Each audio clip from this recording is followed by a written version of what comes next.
আর কেটা ক'ত যাই আছে? এই হাল চলাব যাই আছো। হাল চলাব যাই আছে নেকি? হাল চলাব জানে নেকি? এই জানে ভাই কি নাজানে নেকি? ট্ৰেক্টৰটো নতুন আহিল নেকি আজি? আজি নতুন আহিছি। এই মিঠাই উঠাই নোখোৱালে যে? মিঠাই খুৱাম এইটো। ফিতা চিতা নাকাটিলে? ফিতা চিতা চব কাটি দিলো। হয় নেকি? ফিতা আছিল নেকি? ফিতাটো এতিয়া দেখা পোৱা নাই। নাই, এতিয়া কাটি কিনি আনিলো, এনেই চলাই আনিছো।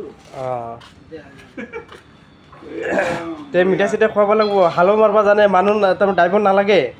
নিজে পাইলট? নিজে পাইলট আছে। তো বঢ়িয়া। পইচা কাকো দিবা নালাগে, গাড়ীও ভাল থাকিব দে। এইটো কি কোম্পানীৰ গাড়ী আছিল? এইটো আইচাৰ কোম্পানী। আইচাৰ কোম্পানী? সৰু কোম্পানী। বহুত ভাল কোম্পানী। ভাল না? মাইলেজ কিমান দিয়ে এইটো গম পাই না? এই মাইলেজটো এনেই এইটো মাইলেজ নহয়। মাইলেজটো আপোনাৰ 1 লিটাৰত কিমান যাব? এইটো কমচে কম 10-15 কিলোমিটাৰ যাব। 10-15 কিলোমিটাৰ গেলেতো ভালে। ট্ৰেক্টৰটো ইমান নাযায়, 2-3 কিলোমিটাৰে যায় লিটাৰত ডাঙৰটো। সৰু না? এইটো সৰু। তেনেহ'লেতো তেলৰ ছাৰ্ভিচ ভাল এইটো দিছে কোম্পানী। দিয়ক, ধন্যবাদ। Okay, thank U.